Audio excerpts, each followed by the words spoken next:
అందరికీ నమస్కారం. శ్రీ గురుభ్యో నమః. శ్రీమాత్రే నమః. మీ ఇంట్లో దరిద్ర దేవత ఉందని తెలిపే ఈ 5 సూచనలు ఇవే. అయితే లక్ష్మీదేవికి ఒక అక్క ఉంది. ఆమెను దరిద్ర దేవత అని, జ్యేష్ఠ దేవత అని ఆ లక్ష్మిని అంటారు. అయితే లక్ష్మీదేవి, ఆ లక్ష్మి ఇద్దరు కూడా వ్యతిరేక లక్షణాలు కలిగి ఉంటారు. సంపదలకు ఆది దేవత లక్ష్మీదేవి. హిందూ పురాణాల ప్రకారం పాల సముద్రం నుంచి లక్ష్మీదేవి జన్మించింది. అయితే లక్ష్మీదేవికి ఒక అక్క కూడా ఉంది. ఈ విషయం చాలామందికి తెలియదు. జీవితంలో లక్ష్మి కటాక్షం పొందాలని, కటాక్షం ఉండాలని అందరూ కోరుకుంటారు. అయితే లక్ష్మీదేవి సోదరి మాత్రం దీనికి వ్యతిరేకం. ఆమె పేరు అలక్ష్మి. పాల సముద్రాన్ని మదించినప్పుడు దరిద్ర దేవత పుట్టింది. అయితే ఈ దరిద్ర దేవత తర్వాత హాలాహలం పుట్టింది. ఆ తర్వాత లక్ష్మీదేవి పుట్టింది. లక్ష్మీదేవి పుట్టిన తర్వాత అమృత కలశంతో ధన్వంతరి అవతరించింది. పాల సముద్రం నుంచి పుట్టిన లక్ష్మిని వివాహం చేసుకోవాలని విష్ణువు అనుకుంటాడు. అయితే అప్పుడు లక్ష్మీదేవి తనకన్నా పెద్ద వాడైనటువంటి సోదర వివాహం జరిగిన తర్వాతే తన వివాహం జరగాలని, అలాగే చేసుకుంటానని అంటుంది. దీంతో లక్ష్మికి తగిన వరుడు కోసం శ్రీహరి ఎంత వెతికినా ప్రయోజనం ఉండదు. ఆమెను పెళ్ళాడడానికి ఎవ్వరూ అంగీకరించరు. చివరికి ఉత్తరక మహర్షి ఒప్పుకొని ఆమెను వివాహం చేసుకుంటాడు. అయితే లక్ష్మికి కారం మరియు పుల్లని పదార్థాలు అంటే చాలా ప్రీతి. అందుకే ఇంటి ముందు నిమ్మకాయలు, మిరపకాయలు వేలాడదీస్తూ ఉంటారు. అయితే ఇంటిలో పేదరికం తాండవం చేస్తుంది. ఆ సమయంలో లక్ష్మిని ఎంత ప్రార్థించినా ఎప్పుడూ ప్రయోజనం అనేది ఉండదు. ఎందుకంటే అలక్ష్మి ఉన్న చోట లక్ష్మి అనేది ఉండదు. అక్కా చెల్లెలు అయినప్పటికీ వ్యతిరేకంగా లక్ష్మీదేవికి అలక్ష్మికి అస్సలు పడదు. వాళ్ళిద్దరూ ఒక చోట నిలవలేరు, కలిసి ఉండలేరు కూడా. అయితే ఇంతకీ దరిద్ర దేవత ఇంట్లో ఉంటే ఎలాంటి సూచనలు కనిపిస్తాయో అనే విషయాన్ని ఈరోజు మనం ఈ వీడియోలో తెలుసుకుందాం. అయితే ఈ వీడియోకి ఒక లైక్ కొట్టి ముందుగా మా ఛానల్ని సబ్స్క్రైబ్ చేసుకొని పూర్తిగా ఈ వీడియోని చూడండి. అలా మాకు సపోర్ట్ చేయండి. మొదట సూచన ఏమిటంటే, ఎవరు ఎప్పుడు నీరసంగా ఉంటారు, ఓపిక లేనట్లు ఉంటారో, అంటే ఏ పని తొందరగా చేయకుండా నేను చేయలేను, నిదానంగా ఎందుకురా, ఇప్పుడే ఎందుకురా బాబు, కొంచెం అయినాక చేస్తాను అని చెబుతూ తప్పించుకుంటూ ఉంటారో అలాంటి ఇంట్లో దరిద్ర దేవత తాండవిస్తుంది. కానీ ఇక రెండవ సూచన ఏమిటంటే, మీ ఇంట్లో అయితే ఎప్పుడు దరిద్ర దేవత ప్రవేశించి నివాసాన్ని ఏర్పరచుకుంటుందో ఆ ఇంట్లోని పిల్లలు తల్లిదండ్రుల మాట అస్సలు వినరు. ఇక మొండి చేస్తూ ఉంటారు. పెద్దవాళ్ళకు ఎదురు చెబుతూ ఉంటారు. పెద్దల మాటకు అసలు గౌరవం ఇవ్వరు. ఇదే దరిద్ర దేవత సూచనలు. ఇంట్లో ఉందని తెలిపే రెండవ సూచన.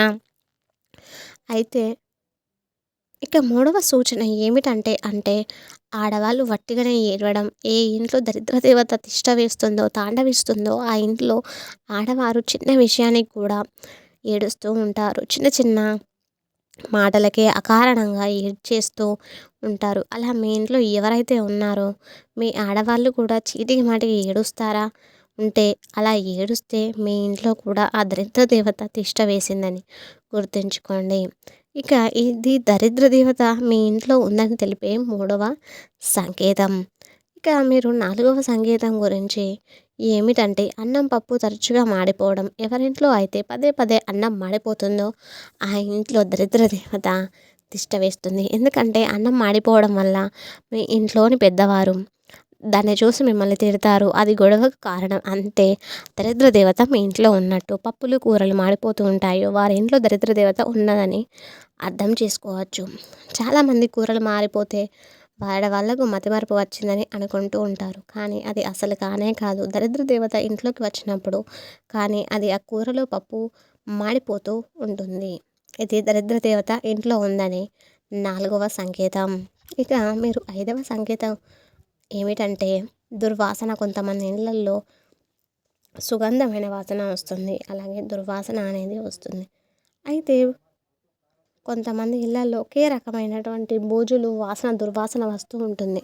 ఇల్లంతా శుభ్రం చేసిన వాసన అనేది ఎంత ట్రై చేసినా పోదు. ఆ ఇంటికి ఇలా దుర్వాసన రావడం అనేది దరిద్ర దేవత ఉందని తెలియజేసే ఐదవ సంకేతం. ఇక దరిద్ర దేవత ఇంట్లో ఉండడం వల్ల మనం ఎప్పుడు కూడా సంతోషంగా ఉండలేము. ఎందుకంటే ఆమె ఉన్న చోట లక్ష్మీదేవి నిలవదు కాబట్టి.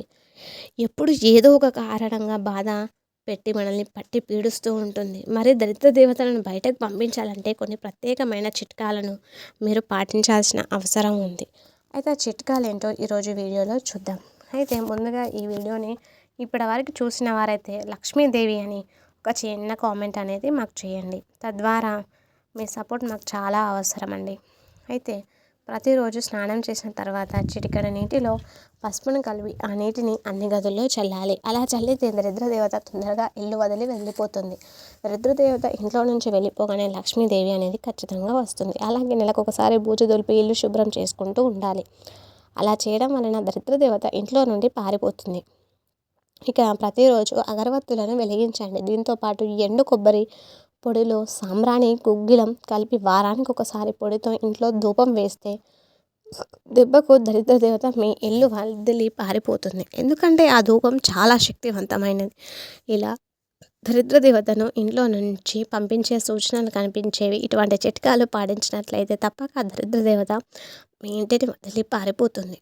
ఇక మీరు సంతోషంగా ఉండొచ్చు. అప్పుడు అసలు ఏ పనులు చేయడం వల్ల మన ఇంట్లో దరిద్ర దేవత ఆకర్షింపబడుతుందనే విషయాలు కూడా ఈ వీడియోలో తెలుసుకుందాం. అయితే చాలామంది మన జీవితంలో ఎన్నో తప్పులు చేస్తూ ఉంటాం. అవి ఎలాంటివి? చిన్నవే కదా అని తేలికగా మనం తీసి పడేస్తూ ఉంటాం. కానీ అవే మన పాలిట శాపంగా మారి ఇలా దరిద్ర దేవత మన ఇంట్లో తిష్ట వేయడానికి కారణమవుతుంది. కాబట్టి ఎలాంటి తప్పు చేయకుండా మంచిగా ఉండాలి. అలాగే తెల్లవారిన తర్వాత ఎక్కువసేపు ఫోన్ చూసుకుంటూ పొద్దుపోయేంత వరకు అలా పడుకొని ఉండొద్దు. ఎందుకంటే దరిద్ర దేవత తిష్ట వేయడానికి అదే సమయం. చాలామంది ఇళ్లల్లో చూసుకున్నట్లయితే తెల్లవారిన తర్వాత సూర్యుని నెత్తి మీద వచ్చే వరకు కూడా పడుకుంటూనే ఉంటారు. అలా చేస్తే ఇంట్లో దరిద్ర దేవత మీ ఇంటి వైపు ఆకర్షింపబడుతుంది. కాబట్టి దరిద్ర దేవత మీ ఇంటి వైపు రాకుండా ఉండాలంటే ఉదయాన్నే లేచి మీ పని పూర్తిగా చేసుకొని సూర్యోదయం కాకముందుకే మీరు పూజ అనేది చేసుకోవాలి. ఇక తెల్లవారాక ఇల్లు ఊడ్చి కల్లాపు అనేది అసలు చల్లకూడదు. సూర్యుడు రాకముందుకే ఇల్లు అనేది ఊడవడం, కల్లాపు చల్లి చక్కగా ముగ్గులు అనేవి వేయాలి. అలా చేయడం వల్ల మీకు మంచి జరుగుతుంది. లేకపోతే ఆ సూర్యుడు ఆగ్రహం మీకు ఖచ్చితంగా వస్తుంది. అలాగే సూర్యుడు వచ్చే వరకు నిద్రపోవడం కూడా అసలు మంచి కాదు. కనుక ఇంటి వైపు చూడకుండా ఉండాలంటే ఉదయాన్నే నిద్ర లేవడం మీరు ఈ సమయం నుండి అలవాటు చేసుకోండి. సూర్యుడు రాకముందుకే స్నానాలు అనేవి పూర్తి చేసుకోవాలి. చాలామంది సాయంత్రం వేళల్లో స్నానాలు చేస్తూ ఉంటారు. కానీ అలా చేయకూడదు. ఇలాంటి చిన్న చిన్న చిట్కాలను పాటిస్తే మంచి జరుగుతుంది. లేకపోతే మీ ఇంట్లో దరిద్ర దేవత వచ్చి తిష్ట వేస్తుంది. మీకు ఇబ్బందులు ఖచ్చితంగా ఎదురవుతాయి.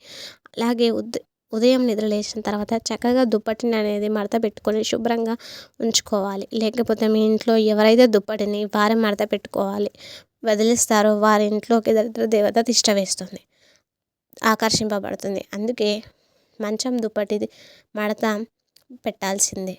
ఇక భోజనం చేసిన తర్వాత అలాగే కూర్చోకూడదు, అలాగే ఉంచకూడదు. తొందరగా దాన్ని తీసేసి పడవేయాలి. అలా శుభ్రం చేయకపోతే మీ ఇంట్లో దరిద్ర దేవత అనేది తిష్ట వేస్తుంది. ఇంతే friends. Thanks for watching this video. Please like the video and subscribe the channel. Thank you.